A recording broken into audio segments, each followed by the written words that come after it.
Hello friends, मैं Sujit sir. कैसे हैं आप सभी? एक बार पुनः एनसीईआरटी के बुक सिविक्स के चैप्टर 6 पॉलिटिकल पार्टीज के आज हम अंतिम वीडियो में हैं।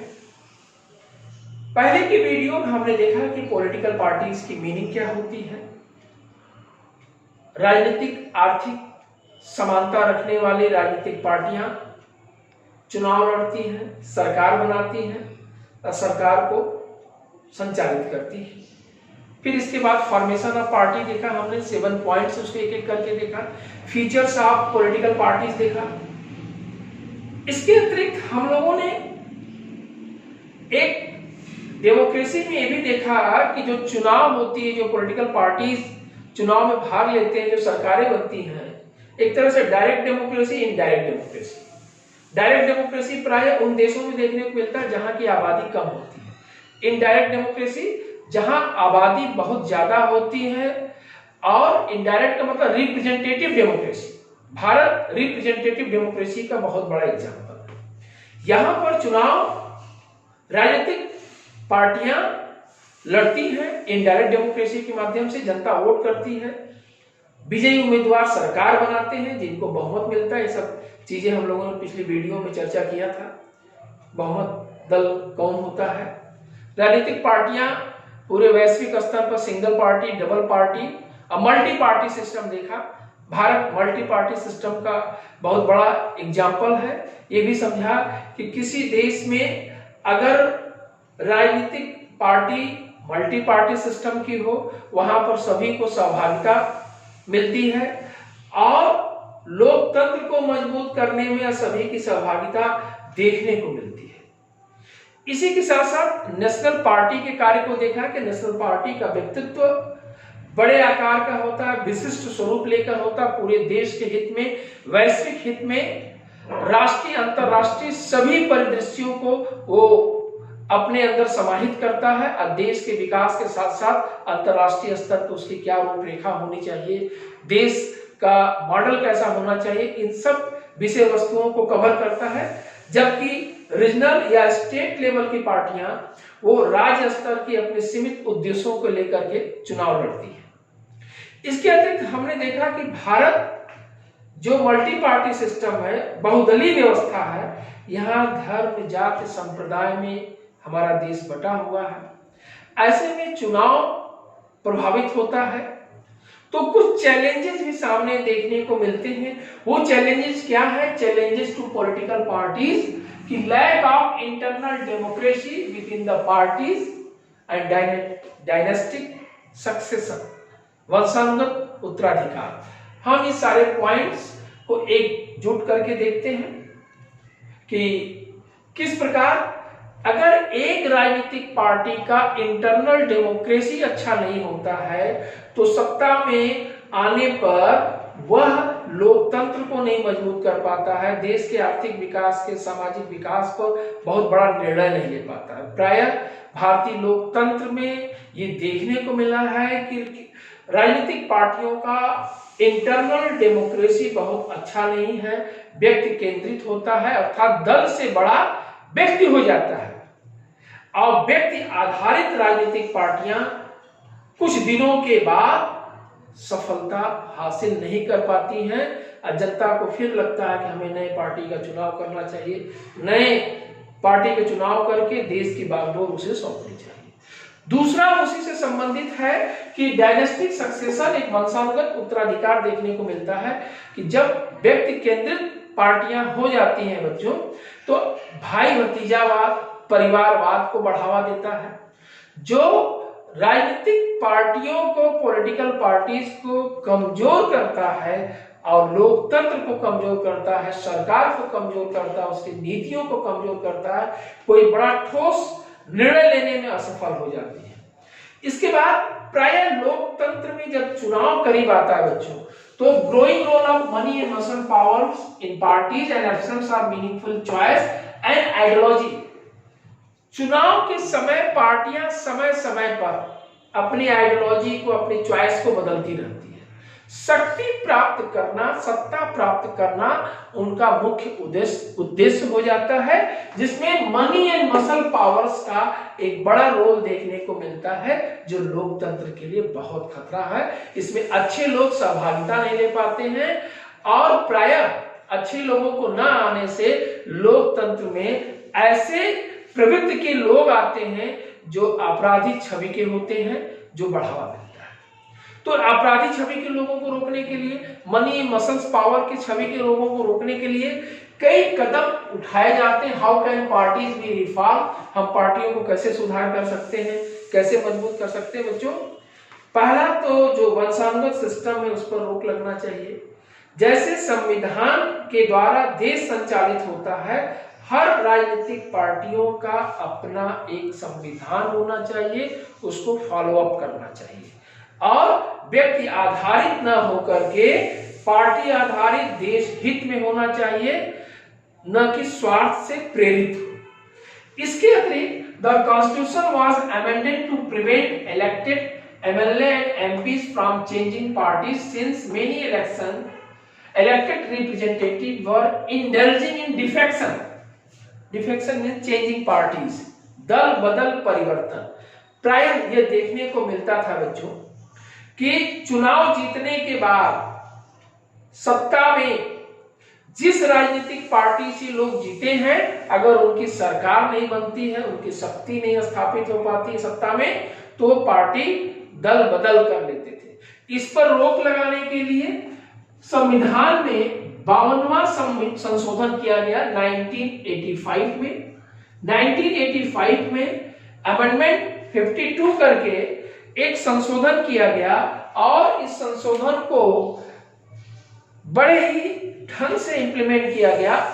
Article 101, article 102, article 191 and article 190 को फोकस किया गया कि दल बदल परिवर्तन पर आधारित ये कानून था कि चुनाव जीत जाने के बाद इसमें नियम कानून बनाए गए 52वां संविधान संशोधन से कि जब सत्ता में कोई पार्टी आ जाती है तो चुनाव जीत लेने के बाद वह कोई व्यक्ति, चाहे राज्य विधानसभा का विधायक हो या लोकसभा राज्यसभा के चुनाव का MP हो, पार्टी छोड़ करके पार्टी के कृत्यों के अगेंस्ट कोई डिसीजन नहीं ले सकता है, पार्टी छोड़ करके वोटिंग नहीं कर सकता है।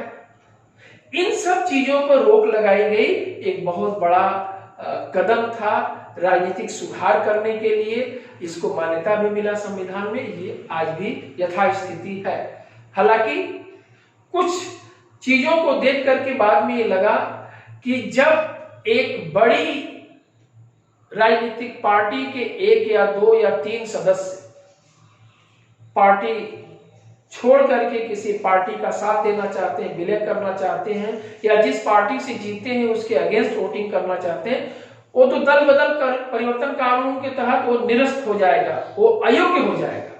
लेकिन एक इसमें क्लॉज ये जोड़ दिया गया, अगर सपोज करिए कि कोई पार्टी की 100 सीट है और 100 सीट में 33% मेंबर्स छोड़ करके एक नई पार्टी बना करके अपना राजनीतिक वजूद बनाना चाहते हैं, तो उसको मान्यता मिल गई कि एक 33% था, 1/3 मेंबर छोड़ करके एक नया पार्टी बना करके नया स्वरूप लेना चाहते थे, मान्यता मिली। लेकिन 1-2 पार्टी या लेस देन 33% से अगर कोई ऐसा करता है तो वो दल बदल परिवर्तन कानून के तहत अयोग्य ठहराया जाएगा और पार्टी से निष्कासित भी किया जा सकता है, पार्टी इस पर प्रतिबंध भी लगा सकती, पार्टी स्वतंत्र निर्णय लेने के लिए। इसके अतिरिक्त Supreme Court passed an order to reduce the influence of money in criminals. It is mandatory for every candidate to file an affidavit giving details of his property and criminal cases pending against him. Election Commissioner passed an order to political parties file their income tax returns. जैसा हमने बात किया बच्चों कि challenges क्या है कि money and muscles power के बाहुबली लोग जब आ रहे थे राजनीतिक पार्टियों में ज्यादा, तो कैसे पार्टी को रिफॉर्म किया जाए, तो सुप्रीम कोर्ट को पहल करनी पड़ी, इंटरफेयर करना पड़ा राजनीतिक पार्टियों के कार्यशैली को देख करके कि ऐसे व्यक्ति जो गलत तरीके से धन, चल अचल संपत्ति जुटाए हो, जो क्रिमिनल पृष्ठभूमि को हो, सजा याफ्ता हो, उन्हें टिकट न दिया जाए, उन्हें चुनाव लड़ने से वंचित किया जाए। साफ सुथरी स्वच्छ छवि के लोग सत्ता में आए, देश के विकास के लिए सोचे, जनता के विकास के लिए सोचे, जनमत का सम्मान करें, और सार्वभौमिकता और देश की एकता अखंडता को मजबूत करे, न कि अपने व्यक्ति केंद्रित पार्टी को मजबूत करे या अपने मनी मसल्स पावर का दुरुपयोग न करे। ऐसे लोगों पर रोक लगाने की सुप्रीम कोर्ट की पहल रही। दूसरी, मैंडेटरी किया गया कि एवरी कैंडिडेट चुनाव लड़ने के समय अपना एक एफिडेविट देगा, जिसमें डिटेल्स देगा उसकी कितनी प्रॉपर्टी है, चल अचल संपत्ति के रूप में उसकी एजुकेशन कितना है, वो कहीं छिपाया न जाए। इलेक्शन कमिश्नर ने यह भी पास कर दिया कि हर राजनीतिक पार्टी के दल सदस्य को, चाहे वो किसी स्तर का हो, इनकम टैक्स फाइल रिटर्न भरना पड़ेगा, बताना पड़ेगा उसकी आय के स्रोत क्या क्या है, चुनाव लड़ने के पहले क्या क्या उसके पास था, जिससे कि वो दुरुपयोग न कर सके। ये सारी चीजें बनाई गई, आज इसको इंप्लीमेंट भी किया जाता है। अगर इसको प्रैक्टिकल रूप में और बढ़ा दिया जाए तो बहुत हद तक ऐसे लोगों का राजनीति में आने पर रोक लगेगा जो लोकतंत्र के लिए, देश के लिए खतरा होते हैं और जनमत का दुरुपयोग न कर सके। कुछ और भी सजेशंस हैं जो पॉलिटिकल पार्टीज को अच्छा करने के लिए, वो है कि a law should be made to regulate internal affairs of political parties। जैसे लॉ बनता है अकॉर्डिंग टू कॉन्स्टिट्यूशन, हर पॉलिटिकल पार्टीज की अपनी संविधान होनी चाहिए, जैसा अभी मैंने पहले चर्चा किया, वो रेगुलेट होना चाहिए, उस पर अमल होना चाहिए। ऐसा ना हो कि राजनीतिक दल व्यक्ति केंद्रित हो जाए। इसके अंदर it should be compulsory to maintain a register of its member, follow its own constitution, register बना करके इसको फॉलो अप करना चाहिए। इसके अतिरिक्त कि give one's third seats to women, महिला सशक्तिकरण की बात आती है बच्चों, महिला की मजबूती की बात आती है, समान अधिकार है पुरुषों के समान। उसी प्रकार राजनीतिक पार्टियों को 33% सीट्स महिलाओं को देना चाहिए, ये अनिवार्य कर दे। जिस प्रकार संविधान संशोधन करके 73वां 74वां लोकल गवर्नमेंट को, अर्बन गवर्नमेंट को मजबूत किया गया, उसी प्रकार राजनीतिक दल और राजनीतिक दलों की पार्टियों को मजबूत करने के लिए महिलाओं को भी 1/3 रिजर्वेशन दे करके बहुत हद तक इंटरनल जो डेमोक्रेसी कमजोर हो चुकी है उसको सुधारा जा सकता है, उसको नया स्वरूप दिया जा सकता है। ये तमाम महत्वपूर्ण पॉइंट थे बच्चों, जो भारतीय लोकतंत्र में पॉलिटिकल पार्टीज के सामने चैलेंजेस हैं।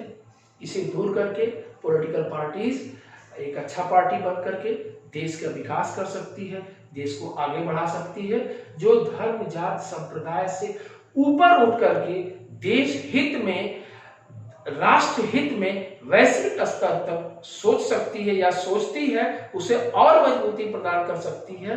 ऐसा राजनीतिक पार्टियों का उद्देश्य और चरित्र होना चाहिए।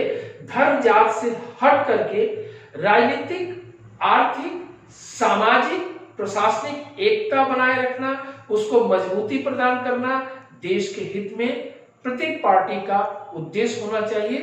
तभी वो पार्टी का वजूद, उसका देश में अस्तित्व एक लंबे समय तक स्थिर रहता है और जनता उसको पसंद करती है और देश विकास के पथ पर दौड़ उठता है। इसी के साथ पॉलिटिकल पार्टीज का चैप्टर बच्चों आज समाप्त हुआ। इससे संबंधित जो भी आपके डाउट्स हैं आप कमेंट सेक्शन में जरूर लिखिए। अगर आपको वीडियो अच्छा लगता है इसे लाइक करें, शेयर करें। Thanks once again watching for video.